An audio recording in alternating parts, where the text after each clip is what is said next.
बिस्मिल्लाहिर्रहमानिर्रहीम। अस्सलाम वालेकुम नादरीन, आप यूट्यूब चैनल देख रहे हैं। मैं इमरान खान हूँ। लाहौर समेत पूरे पंजाब के अंदर जो है वो ज़ालिमाना क्रैकडाउन जारी है और ये क्रैकडाउन PMLN जो खुद को एक जमहूरी पार्टी कहती है उन्होंने किया हुआ। एस्टेब्लिशमेंट का आशीर्वाद है उनके साथ, तो तबाही फेरी हुई है इन लोगों ने। और पाकिस्तान तहरीक इंसाफ का कोई झंडा उठा ले, कोई इमरान खान की तस्वीर उठा ले, कोई नारा लगा ले, कोई किसी जगह पे भी पाकिस्तान तहरीक इंसाफ के साथ किसी किस्म की वाबस्तगी रखे या इमरान खान साहब को बतौर लीडर सपोर्ट करने की कोशिश करे तो उसको निशाने इबरत बनाते हैं। अब चादर और चार दीवारी का तकद्दुस पामाल किया जा रहा है। रात भर बार बार छापे मारे गए हैं। गुज़िश्ता रात सूरत हाल बहुत ख़राब थी, आज दिन को भी ऐसे ही है। बड़ी अजीबोगरीब सिचुएशन है पंजाब में, यानी हमने कभी पहले ऐसे देखा नहीं डिक्टेटरशिप के अलावा। तो जमहूरी दौर में तो ऐसा नहीं होता, लेकिन PMLN ऐसा कर रही है और ये कल को ऐसा भुगतेगी भी। और जब ये ऐसा भुगत रहे होंगे तो बहुत सारे लोग खड़े होंगे, शोर मचा रहे होंगे जो आजकल पाकिस्तान तहरीक इंसाफ के साथ जो कुछ हो रहा है उसके ऊपर खामोश हैं। लेकिन चले वो वक्त भी हम देखेंगे, ये वक्त भी हम देख रहे हैं। माजी में भी हमने PMLN को मार खाते हुए देखा, लेकिन जब जब नवाज शरीफ को मार पड़ी उनकी अक्सरियत उनको छोड़कर चली गई, लोग उनके साथ खड़े नहीं हुए। नवाज शरीफ ने खुद भी कहा था कि मैं जब भी कभी खड़ा होता हूं लोग मुझे कहते हैं कि कदम बढ़ाओ नवाज शरीफ, हम तुम्हारे साथ हैं। तो मैं जैसे ही कदम बढ़ाता हूं पीछे देखता हूं कोई भी नहीं होता। ये नवाज शरीफ ने हमेशा पाकिस्तान की आवाम से गिला किया। तो लोगों का नवाज शरीफ के साथ कभी वो ताल्लुक बन ही नहीं पाया, सिर्फ एक मफाद का ताल्लुक है ऐसा लगता है मियां नवाज शरीफ से। जबकि इमरान खान के साथ लोगों ने कुर्बानियां दे देकर इंतहा कर दी। ना इमरान खान किसी को कुछ देता है, ना कोई उसके साथ कोई मफाद है, लेकिन इसके बावजूद इमरान खान के साथ पाकिस्तानी कौम खड़ी है और वो हकीकी आज़ादी की लड़ाई इमरान खान के साथ मिलकर लड़ना चाहते हैं। अब ये क्रैकडाउन चल रहा है और टिकाकर चल रहा है। पंजाब में जड़ी नून लीग ने PTI के कारकुनों की तबाही फेरी हुई है। एक तो खबर यह भी है कि एक FIR सिर्फ इसलिए हो गई कि दुकान के बाहर कुर्सी डाल के बैठा हुआ था PTI का कारकुन। यानी दुकान है, दुकान के बाहर कुर्सी डाली हुई है, इसके ऊपर FIR हो गई और दबा के PTI को जो है ना वो जलील कर रहे हैं। हत्ता कि एक FIR सोशल मीडिया पे गर्दिश कर रही है और बड़े सहाफी एक दो तीन उन्होंने भी लगाई हुई है इस FIR में है। यानी FIR हो गई 4 तारीख को और FIR पे तारीख है 5 तारीख की। यानी 5 तारीख को जो होना है उसकी FIR एक दिन पहले दर्ज कर दी गई है कि ना 5 तारीख को मैं निकला गश्त पे, मैं सड़क पे जा रहा था, मैंने देखा ट्रैफिक जैम है, रिक्शे रेडियां और बहुत सारी गाड़ियां खड़ी हैं और वहां पे ट्रैफिक जैम है। और मैं जब किया तो आगे देखा चंद लोग खड़े नारे लगा रहे थे, उनमें PTI के ये लोग थे। मैंने इन्हें मना किया लेकिन ये पुलिस पार्टी पर हमला करते हुए फरार हो गए, तो अब इनके खिलाफ FIR दर्ज कर ली गई है। अच्छा, वकूआ लिखा गया है जनाब 5 अगस्त का और FIR दर्ज हो गई है 4 अगस्त को। ये नहीं, इस किस्म की बांगियां मारी जा रही हैं। और ये गुजरपुरा का मुकदमा है जो कहीं शेयर किया गया है कि जी मैंने इन्हें समझाया, ये बात नहीं माने और ये 5 अगस्त की एडवांस FIR काट दी गई। जब इसे सहाफियों ने पोस्ट किया तो मैं हैरान हो गया, मैंने कहा ये कोई गलती है, ये वो कैसे सकता है। लेकिन जिन सहाफियों ने इसको लगाया उन्होंने कोई तो इन्वेस्टिगेशन की होगी इसके बारे में। लेकिन पंजाब पुलिस से आप कोई भी उम्मीद कर सकते हैं, जिस तरह पंजाब पुलिस को डंडा दिया हुआ मरियम नवाज ने और पाकिस्तान की मिलिट्री एस्टेब्लिशमेंट ने मिलकर, तो उनसे सारे गलत काम करवाए जा रहे हैं। एस्टेब्लिशमेंट के गंदे कपड़े हमेशा से धोए हैं पुलिस ने, तो एक मरतबा फिर धो रही है और वो सारे गंदे काम कर रहे हैं जो गंदे काम कोई भी ऑर्गेनाइज फोर्स कभी भी नहीं करना चाहेगी। अच्छा, एक तरफ यहां पे नाइंसाफी जुल्म और जबर हो रहा है, दूसरी तरफ खैबर पख्तूनख्वा में अली अमीन गंडापुर दरिया के रास्ते में बना हुआ एक होटल जो सैलाब का बायस बनता है, उस होटल को नहीं हटा पाए। यानी बहुत सारे गरीबों के होटल गिरा दिए, बहुत सारे कमजोर लोग हैं उनके रेस्टोरेंट गिरा दिए, लेकिन जो मेन जगह के ऊपर अमीर मुकाम का होटल था उसको अली अमीन गंडापुर हिला नहीं पाए अपनी जगह से। अब ये बुजदिली नहीं है तो और क्या है। एक तरफ मरियम नवाज ने तबाही फेरी हुई है, PTI की जो चीज मिले, फैक्ट्री मिले, घर मिले, इमारत मिले, होटल मिले, बिल्डिंग मिले, सब तबाह कर दो, गिरा दो। एक तरफ गैर कानूनी चीज जो है वो खैबर पख्तूनख्वा में, यानी ऐसी चीज जो दरिया के अंदर तो होनी नहीं चाहिए, प्रॉपर्टी दरिया के अंदर जो है वो एक होटल बना हुआ, उसको अली अमीन गंडापुर हटाने में नाकाम रहा। ये है नाजरीन दोनों के अंदर फर्क। और जिस तरह गंडापुर साहब चल रहे हैं इस तरह तो कभी भी कुछ नहीं बनेगा। पाकिस्तान तहरीक इंसाफ ने 5 अगस्त को एहतजाज करना था, क्या एक बड़ी हिकमत अमली सामने आई। देखें आज 4 अगस्त है, लोग तो बेचारे जोर लगाते हैं, कोशिश करते हैं, निकलने की कोशिश करते हैं। हो सकता है कल बहुत बड़ी तादाद में लोग निकल आए और सारी सिचुएशन बदल जाए। सिचुएशन बदल गई तो बहुत सारे लोग उसका क्रेडिट लेने के लिए आ जाएंगे। लोग ये कहेंगे जनाब ये हमारी वजह से हुआ, हमने ये किया था, हमने जोर लगाया, सब बंदे अपनी अपनी बात करेंगे ना। लेकिन हकीकत यह है कि पाकिस्तान तहरीक इंसाफ की क़यादत ने कोई ऐसा लायामल नहीं दिया जिसे आप सरप्राइज कह सके। मैंने आपको कुछ दिन पहले यह बताया था कि जेल से मेरे पास इत्तला है कि इमरान खान साहब ने अब टेस्ट मैच खेलने का फैसला किया है इस हुकूमत के साथ, और वो अब टेस्ट मैच ही खेलेंगे। एक अब आसाब की लड़ाई लड़ेंगे एस्टेब्लिशमेंट के साथ इमरान खान साहब, और इन्हें थकाएंगे। उनके बाद जेल में ऑप्शंस आती जाएंगी, वो उनको इस्तेमाल करते जाएंगे, लेकिन ना वो डील करेंगे इमरान खान साहब जो बज़ाहिर दिखाई दे रहा है, और ना इमरान खान साहब को इस बात की उम्मीद है कि फौरी तौर पे उनकी पार्टी कोई ऐसे बड़े इकदाम उठा सकती है जिससे इमरान खान साहब की और बाकी लोगों की रिहाई हो जाए। लिहाजा उन्होंने टेस्ट मैच डाल लिया कि ठीक है लगे रहो फिर मेरे साथ, तुम मुझे मेरे साथ ज्यादती करते जाओगे और मैं तुम्हें चलने नहीं दूंगा, सवाल ही पैदा नहीं होता। तो ये इमरान खान साहब की हिकमत अमली तो है, ये तो समझ आ गई थी, लेकिन पाकिस्तान तहरीक इंसाफ बार बार ये कहती रही, अलीमा खान ने कहा, बाकी लोगों ने कहा जी हमारे पास बड़ी हिकमत अमली है, बहुत बड़ी स्ट्रेटेजी है जो हम 5 अगस्त को इंप्लीमेंट करेंगे, लेकिन अगर हमने पहले बता दिया तो वो सारा कुछ एक्सपोज हो जाएगा। अब 4 अगस्त है, 4 अगस्त तक भी नहीं पता, जिन लोगों ने कुछ एग्जीक्यूट करना है उन्हें भी नहीं पता, तो फिर हिकमत अमली क्या है? यानी जलसे जुलूस और रैलियां अगर हैं तो वो तो सारे निकालते हैं, जलसा करना, जुलूस निकालना, रैलियां करना, ये तो सब लोग करते हैं। ये पाकिस्तान तहरीक इंसाफ के लिए कोई नई चीज नहीं है, फजलुर रहमान साहब की पार्टी करती है, जमात इस्लामी करती है, बाकी पॉलिटिकल पार्टी भी ये करते रहते हैं। तो ये तो कोई ऐसी नई चीज नहीं है, कोई नई हिकमत अमली नहीं है जिसको छुपा कर रखना था। तो पीटीआई की बज़ाहिर कोई ऐसी हिकमत अमली अभी तक उनकी लीडरशिप की जानिब से सामने नहीं आई जिसको एक सरप्राइज कहा जा सके। हाँ, एक चीज जरूर है, ओवरसीज पाकिस्तानियों ने जो इश्तिहार छाप दिया उसके ऊपर पंजाब हुकूमत बौखला गई। अच्छा, एहसास कमतरी भी है ना कि नवाज शरीफ के लिए कभी किसी ने इश्तिहार क्यों नहीं छापा, नवाज शरीफ से कभी किसी ने इतना प्यार क्यों नहीं किया। माजी में ना ओवरसीज पाकिस्तानी मुझे मिलते हैं, कई मुमालिक में मैं गया हूं, वो ये बताते हैं कि नवाज शरीफ का तोती बोलता था बैरून मुल्क। ओवरसीज पाकिस्तानी पीपल्स पार्टी से नफरत करते थे और नवाज शरीफ से इश्क करते थे। एक वक्त ये था जब नवाज शरीफ ने कहा कि कर्ज उतारो और मुल्क सवारों की स्कीम आ रही है, उसके ऊपर दुनिया नवाज शरीफ के साथ चल पड़ी, इतना पैसा जमा हुआ कहां गया कुछ पता नहीं है। फिर यही मियां नवाज शरीफ साहब जो है, इनसे ओवरसीज पाकिस्तानी इनकी एक झलक देखने के लिए एक दौर था, तरसते थे। लेकिन फिर वक्त आया जब इनके पोल खुले, पता चला कि ये करप्ट है, बेईमान है, इनकी ये प्रॉपर्टीज हैं, इन्होंने ये कुछ किया हुआ है, और पाकिस्तान के हालात बेहतर करने की बजाय उनमें बिगाड़ पैदा करते रहे। फिर हर दफा कौम को इनकलाब की बत्ती के पीछे लगा के, ट्रक की बत्ती के पीछे, खुद ये जाके जूते पॉलिश शुरू कर देते हैं। तो लोगों को आइडिया हो गया कि ना इनका किरदार है, ना ये लोग सियासी लोग हैं, ना ये लोग मुल्क के वफादार हैं, और ना ये लोग ईमानदार हैं। अब ये एक्चुअली जब एक पोस्टर या बैनर हम बचपन से देखते थे ना PMLN का, तो उसमें 1-2 चीजें तो जरूर लिखी होती थी।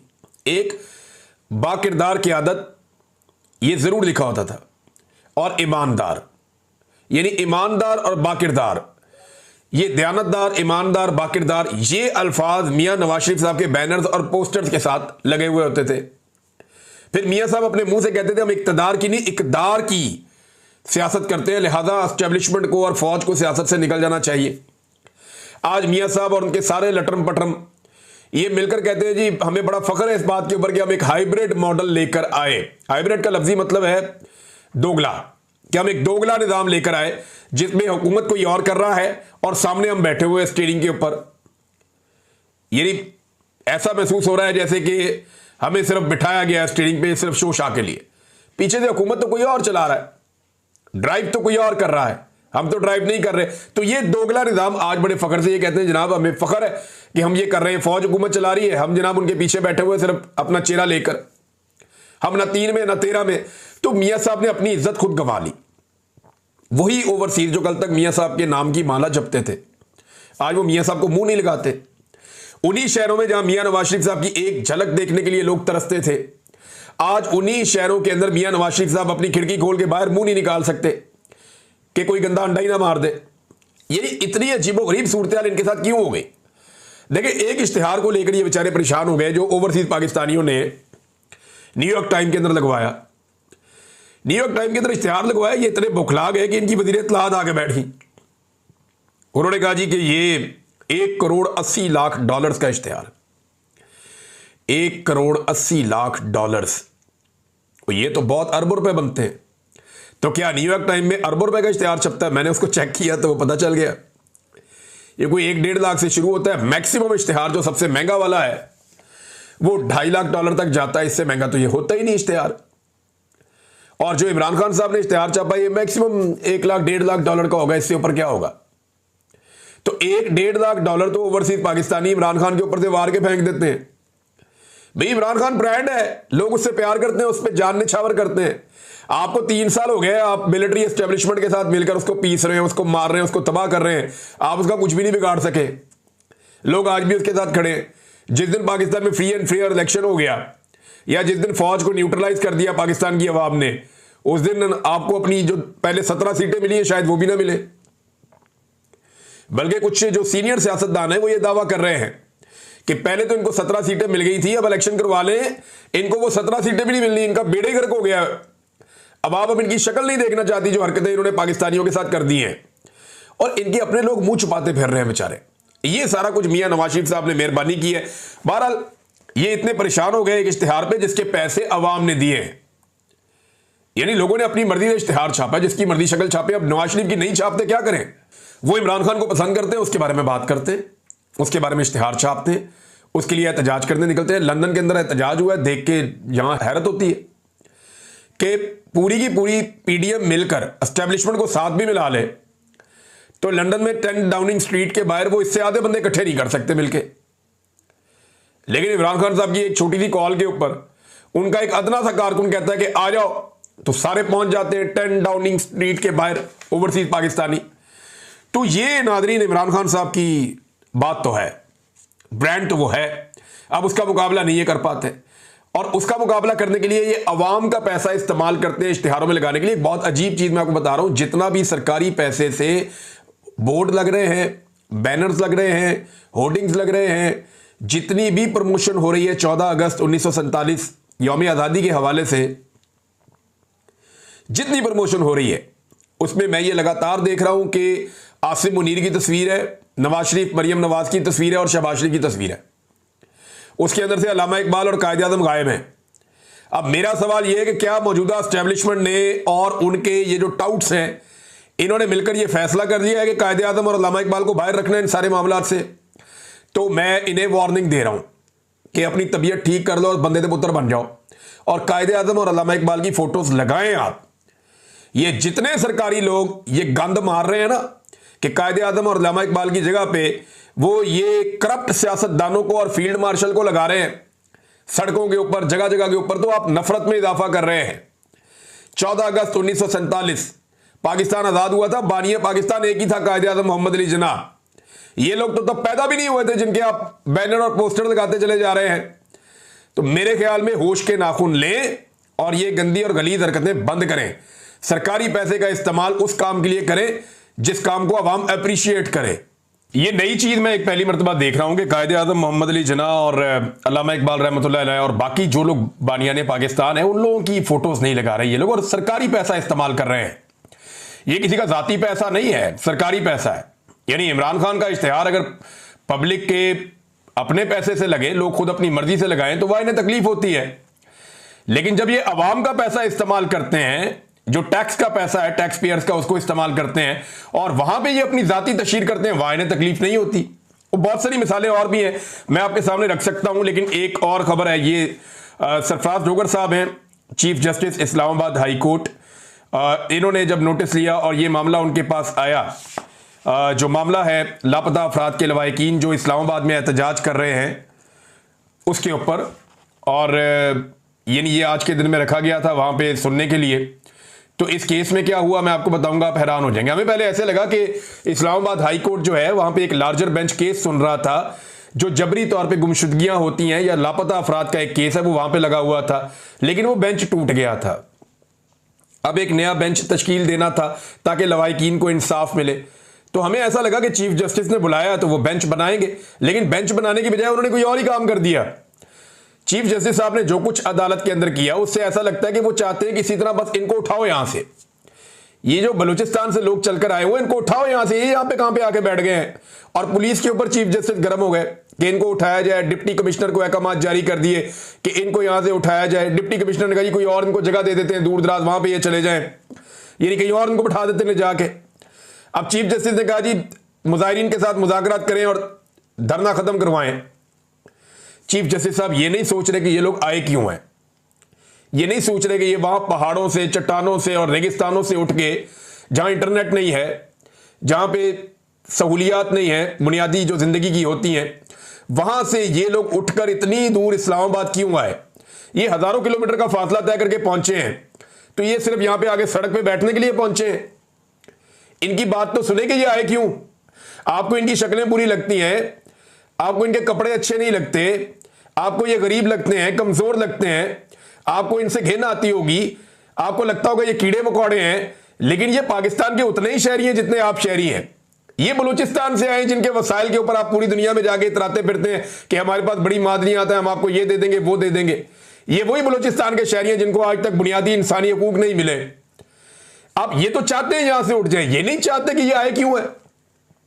वो वजह खत्म करें ना चीफ जस्टिस साहब। देखें, एक दिन आप मर जाएंगे, जब आप मर जाएंगे तो आपके घर वाले आपको दफन कर देंगे।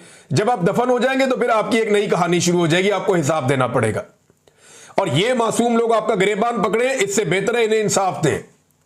ये लोग आपका गिरेबान पकड़ेंगे, ये आपसे सवाल पूछेंगे, तब आपके पास जवाब नहीं होगा। हकूकुल इबाद की तो अल्लाह भी माफी नहीं देता, और आपकी तो बहुत बड़ी जिम्मेदारी है। आपको तो चीफ जस्टिस बना दिया गया है इस्लामाबाद, अब हादसाती तौर पे बना दिया गया है, लेकिन बना दिया गया है, ये आपके गले पड़ गई है। अब आपको इंसाफ तो देना पड़ेगा। अब ये बेचारे लापता इनके लोग हो गए हैं, पूछे उन माओ से जो बेचारी आकर बैठी हुई हैं, वो किसी को शौक है इतनी दूर से बलूचिस्तान से अपना घर बार छोड़ के, अपना काम सब कुछ छोड़ के वो इस्लामाबाद आके यहां सड़कों पे पड़े हुए हैं, सड़कों के ऊपर वो लेटे हुए वहां बैठे हुए बेचारे एहतजाज कर रहे हैं बारिश के अंदर, खराब मौसम के अंदर। किसी माँ से पूछे उसकी बेचारे की, वो उसकी आंखें दरवाजे पे लगी हुई होती हैं कि मेरा बेटा पता नहीं कब वापस आएगा। भाई अगर किसी ने कोई जुर्म किया है, अगर किसी ने कोई जुर्म किया है तो अदालत जाने ना, उसको अदालत में पेश करें पकड़ने के बाद।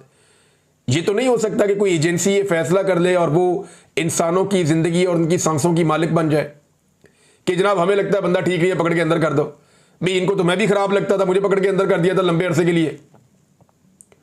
तो अगर बेगुनाह आदमी मैं अंदर जा सकता हूं तो बहुत सारे और लोग भी अंदर जा सकते हैं बेगुनाह। इंतजार बंजूथा बेगुनाह था, अहमद फरहाद बेगुनाह था, समी इब्राहिम साहब बेगुनाह थे, जो आर्या मकबूल जान के साथ हुआ वो भी बेगुनाह थे, जो लोग जबरी तौर पे लापता हुए, मैं चंद मिसालें आपके सामने रख रहा हूं, और बहुत सारे लोग हैं।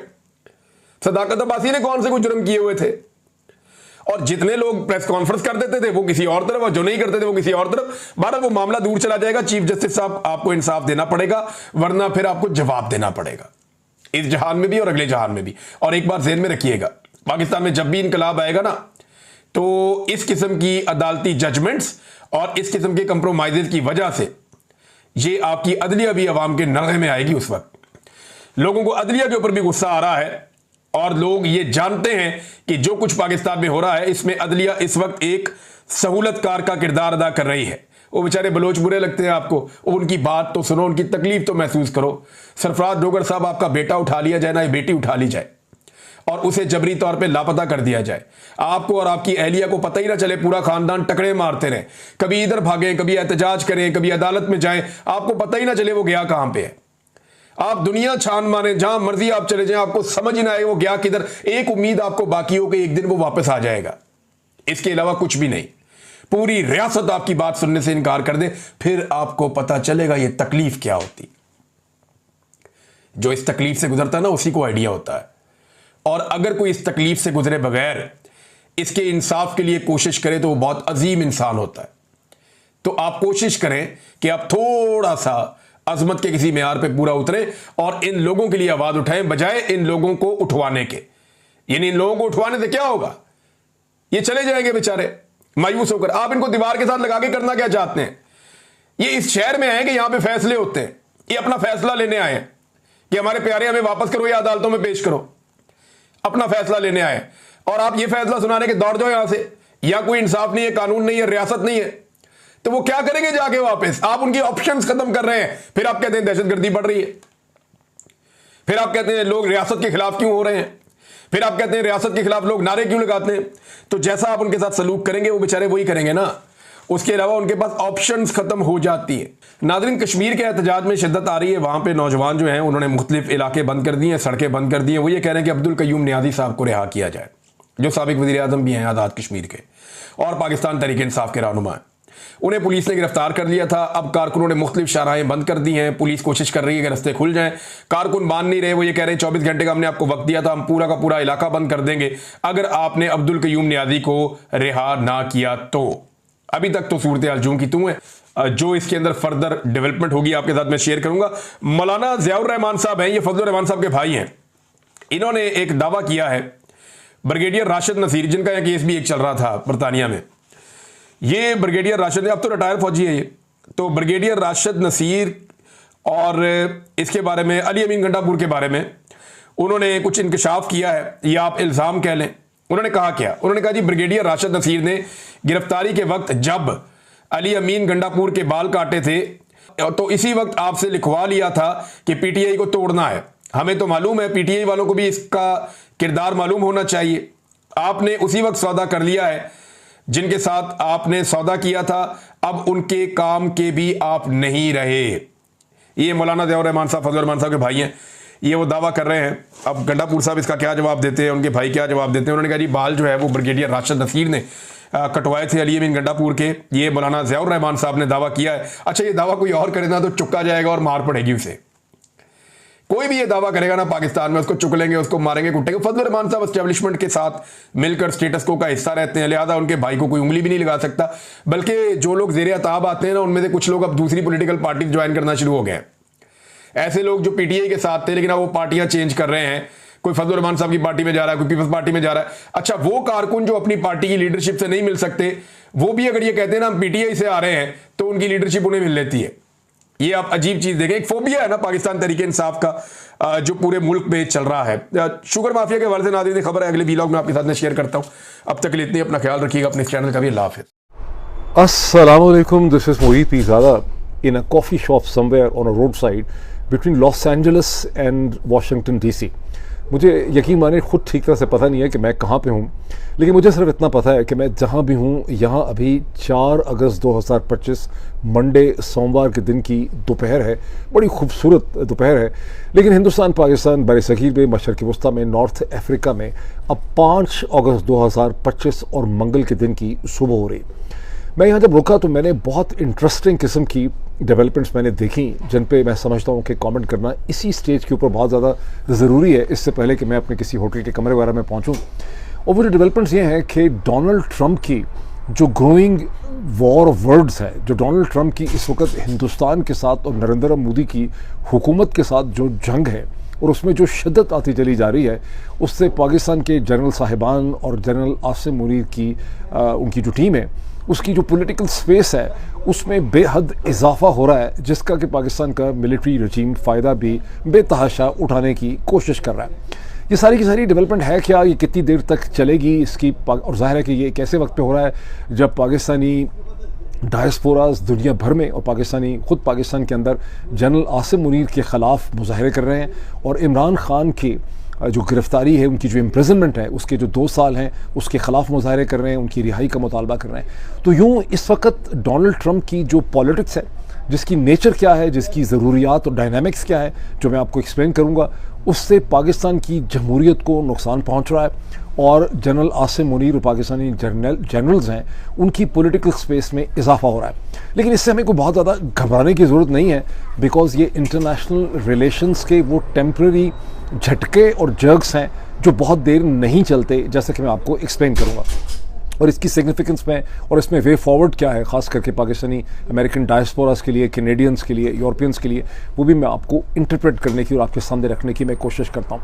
लेकिन एक एक करके चलते हैं। सबसे पहले हम ये देखें कि मेरे सामने मसलसल गुज़श्ता 24-36 घंटों से ये हमें इत्तलात मिल रही हैं कि अमेरिका के मुख्तलिफ शहरों के अंदर, यूरोप में, बरतानिया में पाकिस्तान की सियासत के हवाले से इमरान ख़ान की जो कैद है 2 बरस की, उनकी जो 2nd एनिवर्सरी है 5 अगस्त की, उसके हवाले से और जनरल आसिम मुनीर के ख़िलाफ़ जो है वो बहुत मुजाहरे हो रहे हैं। और ये मुजाहरे जो हैं वो न्यू जर्सी के अंदर भी हुए हैं, न्यूयॉर्क में भी हुए हैं, जहाँ मेरी अंडरस्टैंडिंग है कि पाकिस्तान के नेशनल असम्बली के former deputy speaker Qasim Suri और डॉक्टर शहबाज गिल जो हैं उन्होंने इन मुजाहरों में शिरकत की है।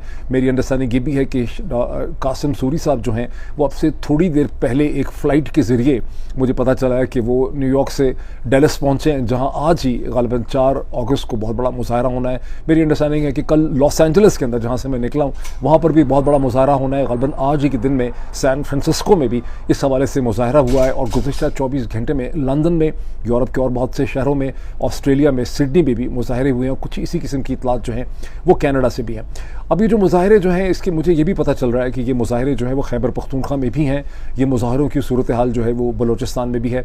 पंजाब के हवाले से मेरे सामने कोई पिक्चर नहीं है, मेरे पास कोई इन्फॉर्मेशन नहीं है कि पंजाब में भी इस हवाले से कोई खातिर ख्वाह मुजाहरे या रैलीज़ वगैरह हुई हैं। ताहम ये ज़रूर है कि रावलपिंडी की जो इंतज़ामिया है अडियाला जेल के आगे पीछे, उसने मुजाहरों में और लोगों की कॉन्ग्रीगेशन और असम्बली के ऊपर 8 अगस्त तक जो है वो एक बैन या पाबंदी आयद करवा दी। और अच्छा, अब ये दूसरी इंपॉर्टेंट इसके साथ ही डेवलपमेंट ये है कि जैसे मैंने पिछले वीलॉग के अंदर मैंने अपना एक एनालिसिस आपके सामने रखा था और मैंने क्लेम किया था कि इमरान खान के साहिबजादे सुलेमान खान और कासिम खान को जो वीज़ा उन्होंने मांग रखा है वो ग़ालिबन वीज़ा उनको इस वक्त नहीं मिल सकेगा।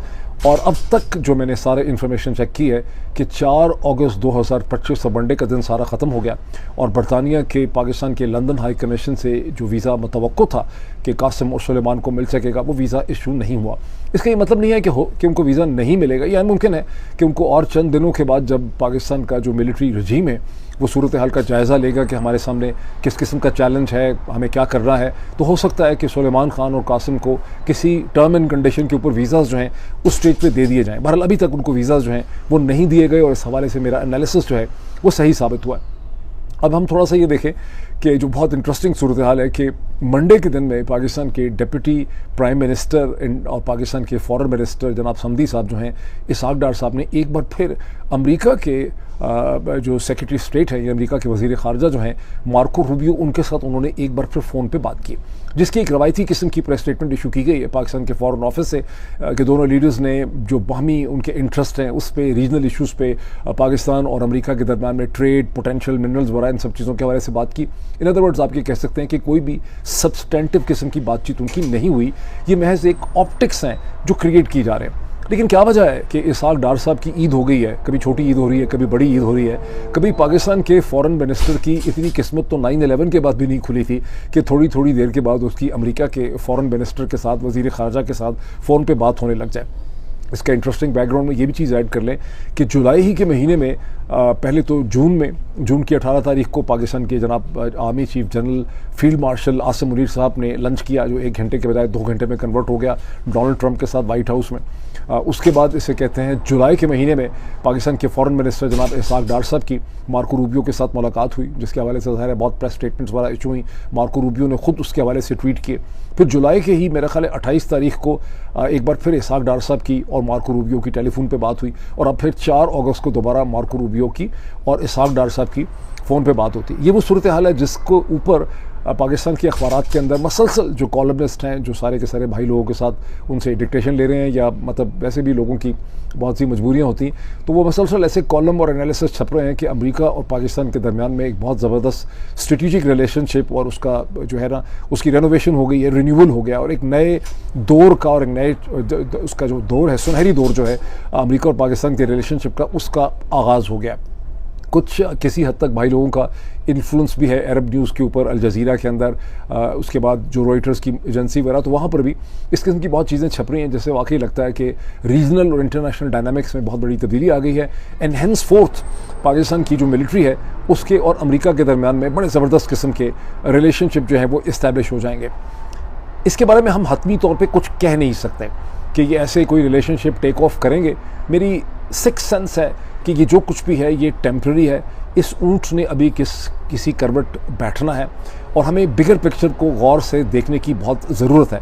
रजीम की, पाकिस्तान का जो शरीफ ज़रदारी आसिम रजीम है, उसकी डेफिनेटली तौर पे कोशिश है कि ये जो इस वक्त की सूरत हाल है इसको इस तरह से बढ़ा चढ़ा के एक्सप्लेन किया जाए कि पाकिस्तान के लोग जो जमहूरियत की खातर स्ट्रगल कर रहे हैं, इमरान खान के सपोर्टर्स, पाकिस्तान तहरीक इंसाफ, वहाँ के सियासतदान, मीडिया जो है वो सभी बेचारे डिसअपॉइंट होकर बैठ जाएँ, उन्हें कहें कि जनाब बहुत बड़ी ज़माना क़यामत की चाल चल गया है और जनरल आसिम मुनीर ने कोई ऐसा सिंघाड़ा सुघाया बताया प्रेसिडेंट डोनाल्ड ट्रंप को कि अब बस जनरल आसिम मुनीर हैं और डोनाल्ड ट्रंप है, लेकिन हमें एक बिगर पिक्चर को गौर से देखने की ज़रूरत है। उस बिगर पिक्चर के कुछ पॉइंट मैं आपके सामने रखना चाहता हूँ। इस वक्त हिंदुस्तान के ऊपर एक pressure Trump administration, president Donald Trump जो है वो बिल्डअप कर रहे हैं, प्रेशर बिल्डअप करने की कोशिश कर रहे हैं ताकि मोदी रजीम जो है और हिंदुस्तान जो है they should fall in line as per the requirements of the Trump administration and Trump presidency. इसके दो पहलू हैं, एक इसका इमीडिएट पहलू है, एक इसका लॉन्ग टर्म पहलू है। जो लॉन्ग टर्म पहलू उसको एक्सप्लेन करना बड़ा आसान है। मैंने जब अमेरिका में इलेक्शन हुए और डोनाल्ड ट्रंप की जब टीम आई, उनकी प्रेसिडेंसी अभी खड़ी हो रही थी 20 जनवरी, तो मैंने उस वक्त भी एक एनालिसिस आपके सामने ऑफर किया था कि ट्रंप की टीम के अंदर ये बहुत फीलिंग है कि गुज़िश्ता 20, 25, 30 बरस में अमेरिका ने हिंदुस्तान को बहुत कुछ दिया है। हिंदुस्तान को स्पेस दी है, हिंदुस्तान को ट्रेड दिया है, टेक्नोलॉजी ट्रांसफ़र दी है, सिलिकॉन वैली दे दी है, उनको थिंक टैंक्स के ज़रिए बड़ी प्रोजेक्शन दी है।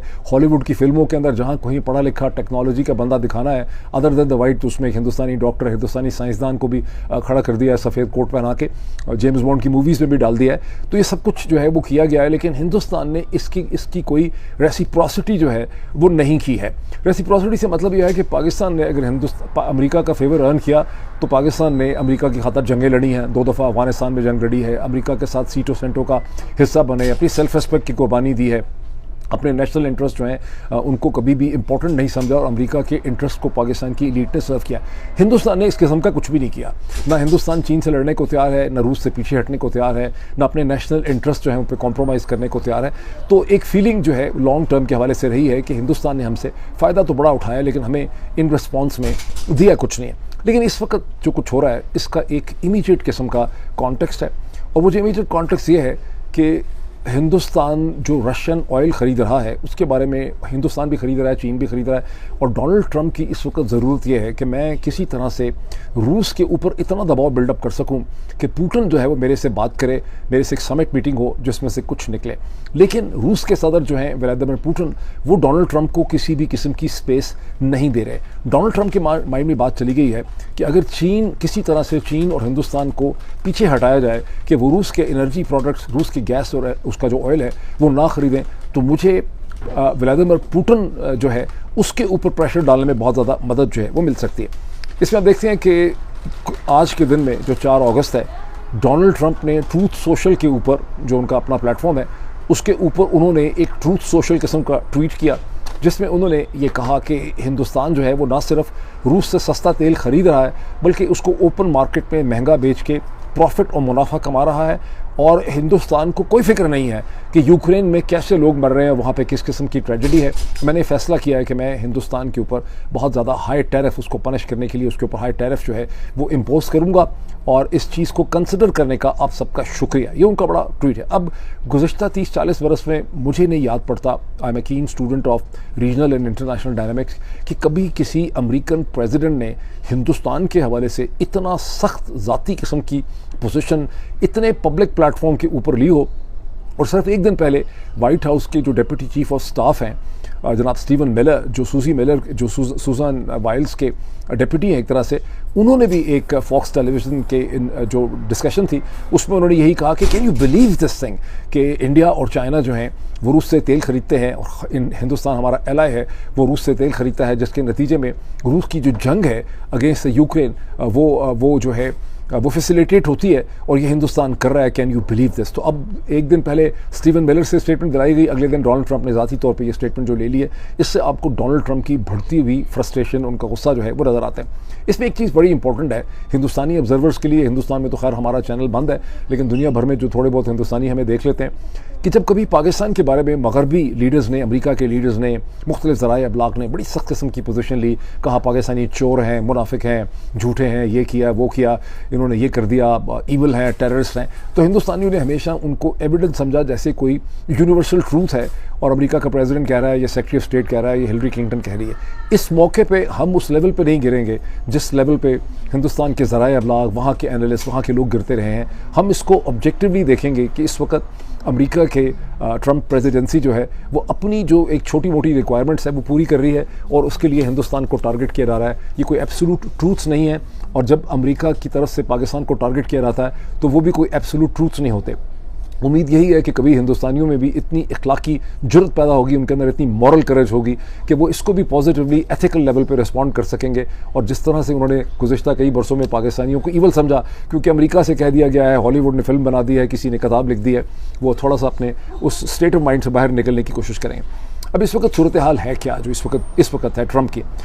डोनाल्ड ट्रंप, मैं चूँकि अमेरिका के अंदर हूँ, मैं आपको बड़े एतमाद से बात बता सकता हूँ। डोनाल्ड ट्रंप शदीद फ्रस्ट्रेशन का शिकार है। इसी चंद दिन पहले उन्होंने अपनी जो ब्यूरो ऑफ लेबर, जो ब्यूरो ऑफ या स्टेटिस्टिक्स ब्यूरो जो थी लेबर की, लेबर डिपार्टमेंट की जब रिपोर्ट आई कि लेबर फिगर्स ठीक नहीं आए, जॉब फिगर्स ठीक नहीं आए, ग्रोइंग अमेरिका की जॉब मार्केट के फिगर्स ठीक नहीं आए, तो डोनाल्ड ट्रंप जो है वो इतने गुस्से में चले गए कि उन्होंने जो लेबर डिपार्टमेंट की या स्टेटिस्टिक्स की जो हेड थी उनको ही फायर कर दिया।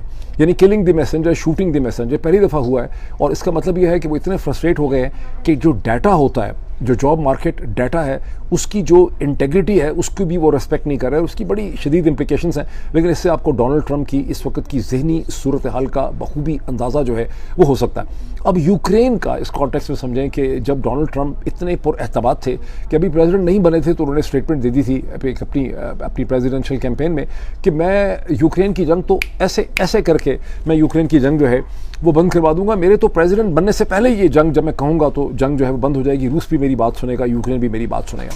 उसके बाद उन्होंने रूस के सदर व्लादिमीर पुतिन को प्लेकेट करने की, उनको खुश करने की बेइंतहा कोशिश की। बार बार उनकी तारीफ़ करते रहे, कभी उनके खिलाफ नेगेटिव बात नहीं की। उनको ख्याल था कि उससे मुझे फ़ायदा होगा। फिर उन्होंने व्लादिमीर ज़ेलेंस्की जो है यूक्रेन के जो प्रेसिडेंट को वाइट हाउस में लिटरली उनको ज़लील ख़ार करके, उनको यानी घटिया करके तरीके से उनको ट्रीट किया गया और उनको वहाँ से ज़लील ख़ार करके निकाला गया। वो भी एक मोमेंट था, अब लोग भूल गए उसको, लेकिन वो एक मोमेंट था। फिर उन्होंने बहुत सख्त ज़ुबान इस्तेमाल की यूरोपियंस के साथ यूक्रेन के इशू में, और फ्रेंच को, जर्मन्स को, अंग्रेज़ों को मजबूर किया कि वो यूक्रेन के हवाले से ज़्यादा फंड्स जो हैं वो सामने रखें। वो भी उन्होंने अचीव कर लिया। लेकिन टोटल रिजल्ट ये निकला, जो दुनिया देख रही है, जो यूरोपियंस देख रहे हैं, जो यूक्रेनियंस देख रहे हैं, खुद उनके अमेरिका के अंदर डेमोक्रेट्स और क्रिटिक्स और मीडिया देख रहा है कि यूक्रेन पे डोनाल्ड ट्रंप को किसी भी किस्म की कोई कामयाबी जो है वो हासिल नहीं हो सकी। और गुज़िश्ता चंद हफ्तों में 6,000 या 6,500 से ज़्यादा रशिया ने ड्रोन स्ट्राइक्स की हैं यूक्रेन के अंदर, और मार मार के यूक्रेन का उन्होंने कुंडा निकाल दिया और उसका सारा इंफ्रास्ट्रक्चर जो है उसके शहरों का गिरा दिया। इसी हफ्ते वेडनेसडे, बुध के दिन में जो स्ट्राइक की है, एयर स्ट्राइक की है, ये ड्रोन स्ट्राइक की है एक अपार्टमेंट कॉम्प्लेक्स में रशियंस ने, जिसके नतीजे में कम से कम भी 31 कन्फर्म डेथ्स हैं और बहुत ज़्यादा लोग जो हैं वो ज़ख्मी हुए। ये तमाम चीज़ें जो हैं वो डोनाल्ड ट्रंप की प्रेसिडेंसी के ऊपर और उनके वक़ार, उनकी पावर का जो पूरा एक परसेप्शन है उसके ऊपर बहुत ज़्यादा प्रेशर जो है वो जनरेट हो रहा है। इसके दरमियान में रशिया के former president, former prime minister, जो उनकी नेशनल सिक्योरिटी काउंसिल या जो बॉडी है उसके डिप्टी चेयरमैन भी हैं, दिमित्री मेडवेडेव जो है, मेडवेडेव ने एक मजीद हॉट पोटैटो उस वक्त प्लेस किया जब उन्होंने कहा कि रूस के और अमेरिका के दरमियान में एक न्यूक्लियर कॉन्फ्रंटेशन का ख़तरा भी हो सकता है और डराने की कोशिश की उनको। अब डोनाल्ड ट्रंप उसमें ज़ाहिर है, मतलब वो भी बड़े ईगोइस्टिक हैं, वो भड़क गए। उसके बाद उन्होंने ऑर्डर कर दिया कि 2 अमेरिकन न्यूक्लियर सबमरीन्स जो हैं उनको रेलेवेंट लोकेशंस में जो है वो अमेरिकन मिलिट्री को कहा कि आप उनको डिस्पैच कर। अब ये क्लियर नहीं है इस वक्त इंटरनेशनल मीडिया को कि ये जो न्यूक्लियर सबमरीन्स हैं ये महज न्यूक्लियर पावर्ड हैं, ये न्यूक्लियर वेपन्स कैरी करते हैं। लेकिन रशियंस ने इस पर बड़ा सख्त रिएक्ट किया। एक तो उन्होंने बेसिक के तौर पे इसको डिस्काउंट भी किया है कि अमेरिकन सबमरीन्स तो अपनी लोकेशंस में मौजूद होती भी हैं, इसकी कोई इतनी इंपॉर्टेंस नहीं है। लेकिन क्रेमलिन के जो डिमिट्री पेस्कोव, मेरा ख्याल उनका नाम है, जो उनके स्पोक्स पर्सन है, उन्होंने कहा है कि किसी भी साइड को न्यूक्लियर रेटरिक को इररिस्पॉन्सिबल तरीके से यूज़ नहीं करना चाहिए और ये खाला जी का घर नहीं है। और मैं गुज़श्ता 2-2.5 बरस से बेतहाशा मैंने फॉरेन अफेयर्स के अंदर, फॉरेन पॉलिसी में और भी बहुत से जरीदों के अंदर, इकोनॉमिस्ट वगैरह में मैंने एनालिसिस पढ़ा है अमेरिकन डिफेंस एक्सपर्ट्स का। अमेरिका किसी भी तरह से इस सूरत हाल में नहीं है कि रशिया के साथ किसी भी किस्म की मिलिट्री कॉन्फ्रंटेशन जो है वो शुरू करे, और हज़ारों किस्म के मसाइल हैं इस वक्त अमेरिका के प्रेसिडेंट के सामने, लेकिन अमेरिकन प्रेसिडेंट फंसते चले जा रहे हैं। अच्छा, अब इसी साथ ही डोनाल्ड ट्रंप ने ऐलान ये कर दिया है कि स्टीव विटकॉफ जो उनके एनवॉय हैं फॉर मिडिल ईस्ट, वो अब रशिया जो हैं वो पहुंचेंगे ग़ालिबन वेडनेसडे के दिन। ये जो हफ्ता शुरू हो गया, आज यानी मंडे है, और ट्यूसडे को छोड़ के या बुध के दिन या जुमेरात के दिन स्टीव विटकॉफ जो हैं वो मॉस्को पहुंचेंगे यूक्रेन के हवाले से बात करने के लिए। अब यहाँ पे तवक्को क्या है? यहाँ पे तवक्को यह है कि डोनाल्ड ट्रंप ये चाहते हैं कि स्टीव विटकॉफ कुछ ना कुछ मेरे लिए कंसेशन या डिस्काउंट या कोई फैसिलिटी मेरे लिए हासिल करें उस व्लादिमीर पुतिन से जो मेरी कोई भी बात नहीं मान रहा, और मेरी किसी तरह से एक समिट मीटिंग हो जाए जिसमें कुछ ना कुछ कंसेशन मुझे यूक्रेन के हवाले से रशिया से मिल जाए, जिसे मैं अमेरिका की डोमेस्टिक पॉलिटिक्स में सेल कर सकूँ। सारे जो लीडर्स हैं दुनिया के, उनको अपनी डोमेस्टिक पॉलिटिक्स में ही सब चीज़ें अल्टीमेटली सेल करनी होती हैं, ख़ास करके वेस्टर्न कंट्रीज़ के अंदर। और ट्रंप जो है, क्योंकि दूसरा ट्रंप ने ऐलान किया हुआ है कि अगर इसे कहते हैं मेरी बात ना मानी रशिया ने, तो जो कंट्रीज़ यानी हिंदुस्तान और चीन, ये जो कंट्रीज़ रशिया से उसका ऑयल ख़रीद रहे हैं, मैं इनके ऊपर एग्जिस्टिंग ड्यूटीज़ के ऊपर, यानी हिंदुस्तान पे 25% एग्जिस्टिंग ड्यूटी है, इस एग्जिस्टिंग ड्यूटीज़ के ऊपर चीन पे 30% है, इसके ऊपर 100% ड्यूटीज़ लगा दूंगा मजीद, जिसको कि सेकेंडरी टैरिफ कहा जा रहा है। अब प्रॉब्लम यह है कि अगर आप खुदा न खास्ता अमेरिका ये सेकेंडरी टैरिफ डोनाल्ड ट्रंप लगाएंगे चीन के ऊपर, हिंदुस्तान के ऊपर, हिंदुस्तान से तो कोई ऐसी चीज़ नहीं आती, मैं अमेरिकन कंज्यूमर हूँ, यहाँ पे कॉफ़ी, मैकडॉनल्ड के बर्गर मैंने खाने हैं, तो हिंदुस्तान से तो शायद हमें इतना फ़र्क ना पड़े, लेकिन अगर चीन के ऊपर, खुदा न खास्ता चीन के ऊपर डोनाल्ड ट्रंप ने फ्रस्ट्रेशन में 100% ड्यूटी लगाई और अल्लाह करे कि ना लगाएं, तो हमारा कुंडा हो जाएगा यहाँ पे। और आप इससे अंदाज़ा लगा सकते हैं कि जितने भी लोग अमेरिका के अंदर हैं और जिनको यहाँ पे ख़रीदो फरोख्त करनी है, तो उनका तो कुंडा हो जाएगा, अमेरिकन बिजनेसेस का भी कुंडा हो जाएगा, बिकॉज यहाँ जो भी चीज़ है, जिस टेबल पे मैंने अपना ये कैमरा रखा हुआ है, जो कॉपी मैंने हाथ में पकड़ी हुई है, जिस पेंसिल से मैंने ये लिखे हैं सारे नोट्स, ये सारे के सारे मैंने चेक किया, ये सारे के सारे चीन से बन के आ रहे हैं। मेरे कैमरे के अंदर जो लीड जा रही है, ये भी चीन से बन के आई हुई है, जो घड़ी मैंने पहनी हुई है, ये भी चीन में असेंबल हुई हुई है, पता नहीं जो टी-शर्ट्स मैंने पहनी है कहाँ से बन के आई हैं। तो अगर यहाँ पे 100% ड्यूटी लग गई, तो हमारा तो यहाँ अमेरिका के अंदर कुंडा हो जाएगा। अच्छा, according to New York Times analysis and according to Reuters analysis, China की इतनी स्ट्रॉन्ग डिपेंडेंस है Russian oil and gas and energy products के ऊपर कि चीन का तो इससे पीछे हटना बिल्कुल मुमकिन नहीं है।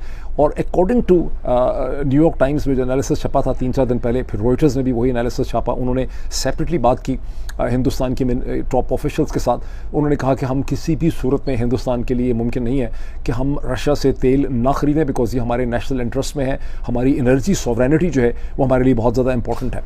अब ministry of external affairs, Hindustan की जो फॉरेन ऑफिस है उसे MEA कहते हैं, मिनिस्ट्री ऑफ एक्सटर्नल अफेयर्स ने एक 6 नुकाती रिस्पांस दिया है डोनाल्ड ट्रंप की लेटेस्ट जो हड़बूंग है, और स्टीवन मिलर ने जो एक दिन पहले हिंदुस्तान के हवाले से जो कुछ कहा था फॉक्स टीवी में, वो जो 6 नुकाती एजेंडा है हिंदुस्तान का, वो बड़ा इंटरेस्टिंग है। उसके चीता पॉइंट्स मैं आपके सामने रखता हूँ। उन्होंने कहा कि जब 2022 की, MEA का कहना है मिनिस्ट्री एक्सटर्नल अफेयर्स का हिंदुस्तान के, कि जब 2022 की यूक्रेन की जंग हुई, तो जो traditional oil and energy sources थे वो प्रिडोमिनेंटली डाइवर्ट हो गए to meet the European needs, और हिंदुस्तान के पास कोई ऑप्शन नहीं थी कि अपने नेशनल कंज्यूमर्स जो हिंदुस्तान के लोग हैं उनकी ज़रूरियात पूरी करने के लिए, बिजनेसेस के लिए हमें रशिया की एनर्जी सोर्सेज पे डिपेंड करना ही था। दूसरा पॉइंट उनका यह है कि जब हमने ये किया तो उस वक्त की अमेरिकन एडमिनिस्ट्रेशन ने इंडिया के इस इनिशिएटिव को वेलकम किया कि हिंदुस्तान ने ग्लोबल और रीजनल जो एनर्जी मार्केट्स हैं उनको स्टेबिलिटी दी है, उनको कोलैप्स होने से बचाया। फिर वो पॉइंट आउट करते हैं कि यूरोप और बाकी तमाम नेशंस जो हमें लेक्चर दे रहे हैं, खुद अमेरिका समेत, ये रशिया से अपनी मर्ज़ी का ट्रेड करते रहे हैं। हिंदुस्तान की मिनिस्ट्री एक्सटर्नल अफेयर्स का ये कहना है कि 2024 के अंदर यूरोपियन यूनियन ने बायलैटरल ट्रेड किया है अंदाज़ा $70 बिलियन का, $67.5 बिलियन का बायलैटरल ट्रेड किया है रशिया के साथ। और उसके अलावा जो सर्विसेज का ट्रेड है वो 17-18 बिलियन डॉलर्स का इसके अलावा किया है। और उनका कहना ये है कि ये हिंदुस्तान का जो टोटल ट्रेड है रशिया के साथ, ये तो सिर्फ इन चीज़ों का, हिंदुस्तान का टोटल जो ट्रेड है उससे ज़्यादा ट्रेड इन्होंने रशिया के साथ किया।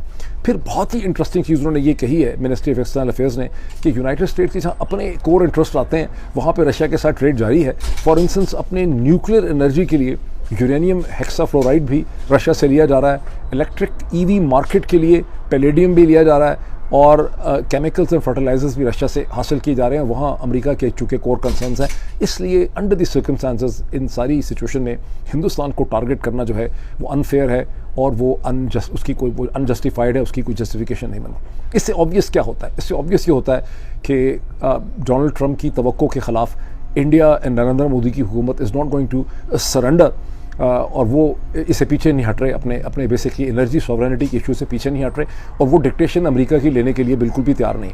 अब ये सूरत हाल कितनी देर कंटिन्यू करेगी? अगर ये सूरत हाल कंटिन्यू करती, हाँ, इस सूरत हाल में ये हो सकता है कि जब स्टीव विटकॉफ पहुँचें वेडनेसडे थर्सडे को मॉस्को, तो वो कोई ना कोई ऐसी कंसेशन हासिल कर लें पुतिन से, डोनाल्ड ट्रंप के लिए कुछ समिट मीटिंग निकल आए पुतिन और डोनाल्ड ट्रंप की, जिसके नतीजे में ये सारा का सारा बुखार जो है ये ठंडा पड़ जाए। अदरवाइज़ अगर ये सेकेंडरी टैरिफ ट्रंप ने लगाए और ये सूरत हाल ने कंटिन्यू किया, तो उसके नतीजे हमारा तो हर कुंडा हो जाएगा एज यूज कंज्यूमर।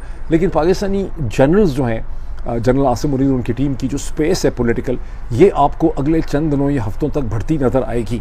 अब आपने इसमें से कंफ्यूज बिल्कुल नहीं होना, बिकॉज ये वो सारे सेट ऑफ सर्कमस्टांसेस हैं जिनमें डॉन अखबार के अंदर, एक्सप्रेस ट्रिब्यून के अंदर, रॉयटर्स के अंदर, अल जज़ीरा के अंदर, अरब न्यूज़ में मुख्तलिफ़ किस्म के आर्टिकल, भाई लोगों ने खासा इन्फ्लुएंस भी पैदा कर लिया है मुख्तलिफ कॉरस्पॉन्डेंट्स वगैरह के साथ। मैं देख रहा हूँ तो मुख्तलिफ आर्टिकल छापे जा रहे हैं कि US पाकिस्तान के दरमियान एक बड़ा ज़बरदस्त किस्म का मल्टी डिमेंशनल स्ट्रेटेजिक रिलेशनशिप जो है वो शुरू हो गया।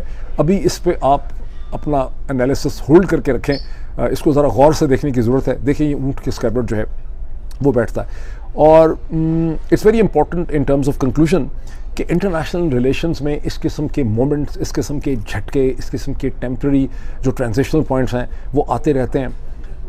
ओवरऑल जो स्ट्रक्चर है regional international balance of power का या रीजनल इंटरनेशनल डायनामिक्स का, उसमें कोई खातिर खा किस्म की तब्दीली नहीं आई है। दूसरा इंपॉर्टेंट पॉइंट यह है कि डोनाल्ड ट्रंप की personality unlike any other American president इन पिछले 40-50 बरस में कोई इस तरह का अमेरिकन प्रेसिडेंट नहीं आया जिसकी पर्सनालिटी इस किस्म की मर्क्यूरियल है और वो जो बेसिक कन्वेंशंस हैं इंटरनेशनल पॉलिटिक्स के उससे हट के वो एक्ट करे। इससे पहले उनके जितने भी प्रेडेसेसर्स हैं उनको अपनी प्रेसिडेंसी उनकी छोड़ के, जो उनकी प्रेसिडेंसी थी 2016 से 20, उसको अगर आप छोड़ दें तो इस नेचर का, मर्क्यूरियल नेचर का कोई प्रेसिडेंट नहीं आया। इसीलिए अमेरिका में जो किया है कि उनको कहा जाता है कि टाको मोमेंट, अभी भी ये छप रहा है कि बहुत देखते जाओ, अभी डोनाल्ड ट्रंप का टाको मोमेंट आने वाला है। टाको क्या है? TACO। टाको means Trump always chickens out. वैसे तो यहाँ पे टाको बिकते हैं, मैं भी यहाँ बैठा हूँ, यहाँ पे भी टाको बिक रहे हैं, तो लेकिन टाको का मतलब है कि ट्रंप ऑलवेज चिकन्स आउट। तो अमेरिका में सब लोग वेट कर रहे हैं कि जो सारा फड्डा डोनाल्ड ट्रंप ने पैदा किया है हिंदुस्तान के साथ, रूस के साथ, चीन के साथ, इसमें बहुत जल्दी टाको मोमेंट जो है वो आने वाला है। पाकिस्तानी अमेरिकन कम्युनिटी के लिए ये बहुत ज़रूरी है कि ये जो सारी पिक्चर डेवलप हो रही है, जिसे कैश करने की बहुत कोशिश की जा रही है पाकिस्तान के अखबारात के ज़रिए, इसको बहुत ठंडे दिल से केयरफुली इसको एग्जामिन करें, परेशान बिल्कुल ना हो, और आपकी जो इंगेजमेंट है कांग्रेस के साथ, सेनेट के साथ, हाउस के साथ, डिफरेंट लेवल पे उसको जारी रखें। असल चीज़ वही है, जितना आप उसको जारी रखेंगे आहिस्ता आहिस्ता आपको उसके रिजल्ट्स मिलेंगे। और अब देखते हैं कि 7 या 9 तारीख को, एक तो कल का दिन तो ऑफकोर्स हमारे लिए बहुत इंपॉर्टेंट है, लेकिन 7 तारीख को या 9 तारीख को क्या जनरल आसिम मुनीर और उनकी टीम जो है वो ह्यूस्टन पहुंच रहे हैं, टेक्सास के ऑयल लॉबी के शहर में, और अगर पहुंच रहे हैं तो फिर वहाँ पे क्या होता है उसकी तफसीलात भी मैं आपसे शेयर करूँगा। अभी इतना ही, फिर आपसे मुलाकात होती। Thank you.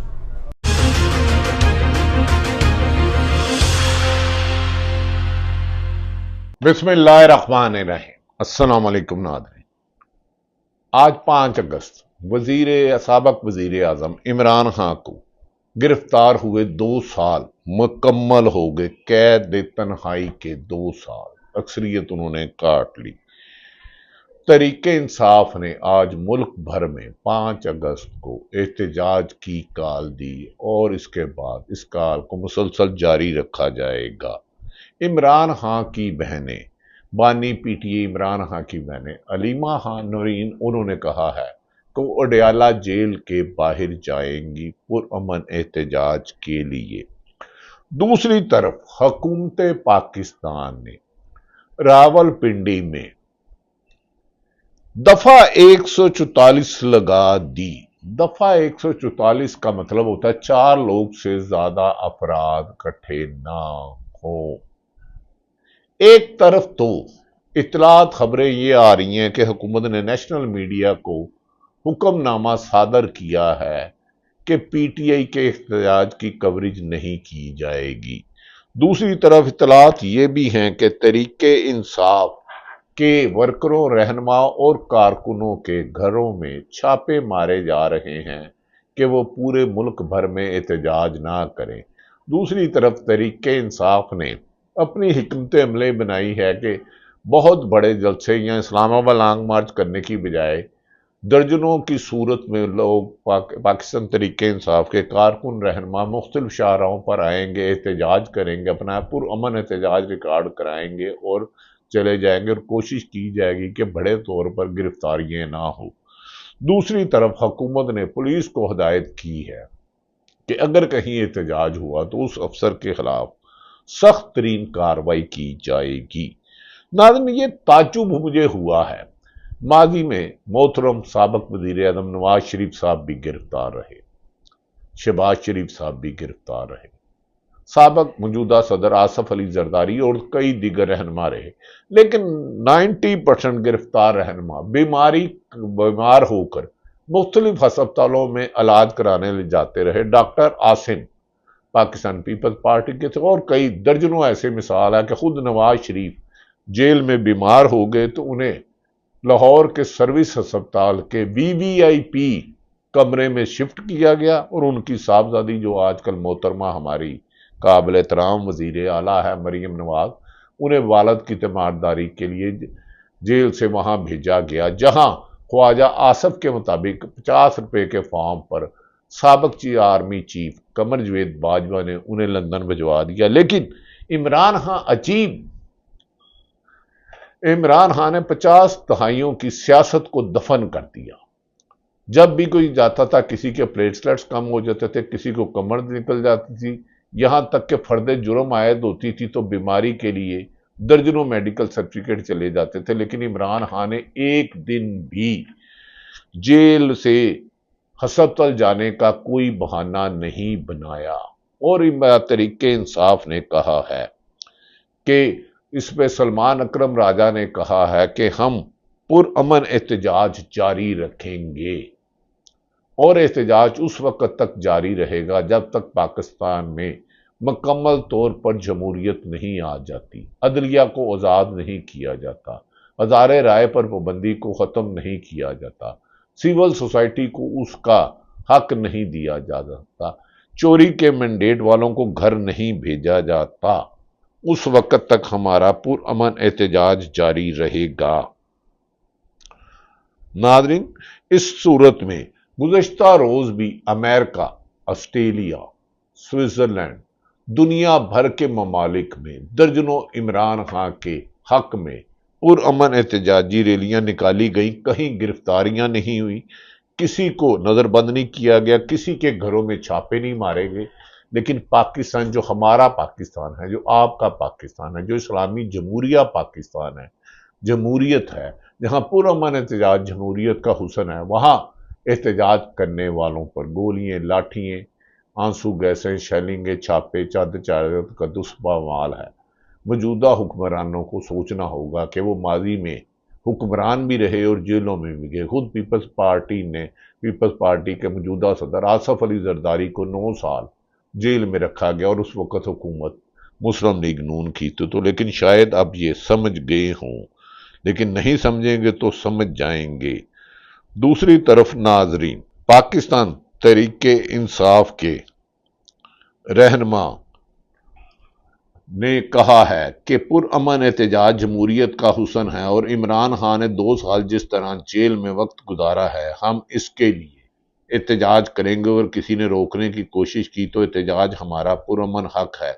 इस सिलसिले में अटक के अंदर हमारे बच्चों, बुजुर्गों और ख़ास तौर पर ख़वातीन का जज्बा वलवला है। इस बात का गवाह है कि इमरान खान आज कैद में ज़रूर हैं, मगर लोगों के दिलों पर वही राज कर रहा है। ये इमरान खान के लिए रैलियां निकाले जाने वालों में मुख्तलिफ लोगों ने अपना इजहार किया है। सलमान अकरम राजा ने कहा 2 साल से हमारा लीडर कैद में है, जेल में 7 माह से इस्लामाबाद में अलकादर में उनका केस नहीं लगाया जा रहा, क्योंकि 26वीं तरमीम में अदालतों को कंट्रोल कर लिया गया है। नाज़रीन, दूसरी तरफ आमर डोगर जो पाकिस्तान तहरीक इंसाफ के लीडर हैं, वो क्या कहते हैं, आप उनकी जुबानी सुने। कुछ दिन पहले जब हम अडियाला जेल के बाहर गए और बहुत सारे MNA साथी मेरे यहाँ मौजूद हैं, उनके साथ थे, तो जब पुलिस जिस तरह हम पर आए रोज लाठियां बरसाती है, तो उस बुजुर्ग को भी ना देखा और उन पर भी डंडे मारे गए, और वो भी हमारे साथ उसी तरह जख्मी होकर आए। ये फस्तायत की एक बदतरीन मिसाल है।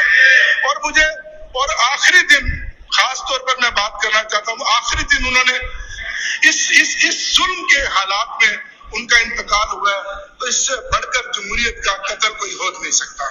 नाज़रीन, ये आमिर डोगर साबिक गवर्नर पंजाब मियां अजहर, जो हमाद अजहर के वालिद साहब हैं, उन्हें पत्थर लगा था तो वो जख्मी हो गए थे, उनका जिक्र कर रहे थे। बदकिस्मती ये है कि जमहूरियत में हम आवाम को इख्तलाफ राय करने वालों पर ही जबर और जुल्म के पहाड़ बरसा देते हैं।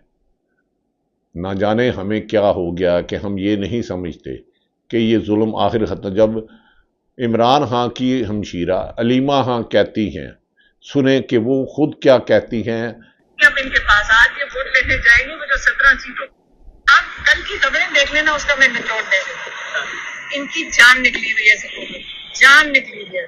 17 सीटें भी नहीं अब इनके पास। आज ये वोट लेने जाएंगे, वो जो 17 सीटों पे आए थे ना, वो भूल जाए, खत्म। इनके पास वोट पाकिस्तान में नहीं है एक, ठीक है। जब आपके पास वोट भी ना हो तो जो सरकार बैठी हुई एस्टैब्लिशमेंट, उनको आपकी जरूरत क्या है बताओ। जब वोट भी आपका नहीं है फिर तो आपको बिल्कुल ही गुलाम होना पड़ेगा एक, ठीक है। आप जैसे इमरान खान तहरीक का ऐलान करते हैं, हमने सबने, और मेरे से ज्यादा हमारे घर में जो बच्चे हैं ना, मेरी बहन के ग्रैंड वो मुझे बताते हैं, मैं सोशल मीडिया पे नहीं हूँ, उन्होंने बताया है कि ये जो है ना, जब वो ऐलान करते हैं इमरान खान तहरीक का ना, तो एकदम ये हुकूमत डर जाती है और मुज़ाकरात की मुतालबात करने लग जाती है। शहबाज शरीफ भी आ जाता है। नाज़रीन, ये आपने इमरान खान की हमशीरा का सुना। उन्होंने कहा कि पुरअमन एहतजाज करेंगे। जैसे ही हम एहतजाज की बात करते हैं तो ये मज़ाकरात की तरफ आ जाते हैं, लेकिन हम पुरअमन एहतजाज करेंगे और पुरअमन एहतजाज जमहूरियत का हुस्न है। मुशाहिद हुसैन इस सिलसिले में क्या कहते हैं नाज़रीन, उनकी ज़ुबानी सुनिए। मुशाहिद हुसैन मारिया ARY के मारिया मेमन के प्रोग्राम में क्या कह रहे हैं इमरान खान साहब के। नियर फ्यूचर में कोई विंडो ऑफ अपॉर्चुनिटी नजर आ रही है? हल होगी, क्योंकि देखें कैदी number 804 still the most popular leader in Pakistan. जितनी देर वो मकबूलियत हो और जितनी देर हिम्मत और दम हो बंदे में कि भाई मैं खड़ा रहूं, तो अपॉर्चुनिटी खुद ही क्रिएट होती है और वो निकलेगी इंशाल्लाह। मुशाहिद हुसैन कहते हैं जितनी देर मकबूलियत हो तो उसी को अवाम की कबूलियत होती है, उसको जेलें नहीं रोक सकती, उसको कैदो सोबत की पाबंदियां नहीं रोक सकती, उसका रिहा होना यकीनी होता है। यही हमने सियासत के दाव पेच वालों से सुना है। नाज़रीन, दूसरी तरफ पाकिस्तान तहरीके इंसाफ चारों सूबों में, गिलगित बल्तिस्तानिया में, इस सिलसिले में तहरीके इंसाफ के सेक्रेटरी जनरल सलमान अकरम राजा क्या कहते हैं, उनकी जुबानी में आपको सुना देता हूं। उनका क्या पैगाम है। कल 5 अगस्त है। कल इमरान खान साहब की कैद नाहक को 2 साल मुकम्मल हो जाएंगे। कल यानी कि आज नाज़रीन, इमरान खान साहब और बुशरा बीवी ने बहुत अजियतें सही हैं, हमें इनका एहसास है। कल का दिन मकबूजा कश्मीर यानी कि आज का दिन और इस्तेहसाल की भी हमें याद दिलाता है। वहां हक बात करने वाले का गला घोंट दिया जाता है। पिछले 2 साल हमारी अलमियों भरी तारीख के तारीख तरीन 2 सालों में से हैं। इस दौरान जबर हुआ, इमरान खान समेत हजारों को झूठे मुकदमों का सामना करना पड़ा। सैकड़ों आज भी जेलों में हैं। 10-10 साल की सजाएं रेवड़ियों की तरह बांटी गई। इसके बावजूद पाकिस्तानी कौम पुरअज़म रही। पाकिस्तानी कौम ने 8 फरवरी 2024 को भरपूर जमहूरी जवाब दिया। करोड़ों की तादाद में आप बाहर निकले, आपने वोट दिया, इमरान खान को वोट दिया। पाकिस्तान के एक फलाह करे मुस्तकबिल के लिए आपने वोट डाला। असेंबलियां बहरहाल फॉर्म 47 की बुनियाद पर वजूद में आई। हम इसके खिलाफ खड़े हैं। हम अदालती जंग भी लड़ रहे हैं, हम सियासी जंग भी लड़ रहे हैं, हम जहन की जंग भी लड़ रहे हैं। हम हर सतह पे हक बात कर रहे हैं, सच की बात कर रहे हैं। आज रोजनामा दुनिया में कॉलम निगार लिखते हैं, तहरीके इंसाफ एक सियासी जमात है तो इसको अपनी सरगर्मियां जारी रखने का हक है। इसको जलसों से रोका जा सकता है, न तहरीकें उठाने से। ये सियासत में कोई अनहोनी नहीं है। पाकिस्तान की हर सियासी जमात ने जलसे किए हैं और तहरीकें उठाई हैं। तशद्दुद अलबत्ता ममनू है। इस हक का रखवाला हमारा आईन है।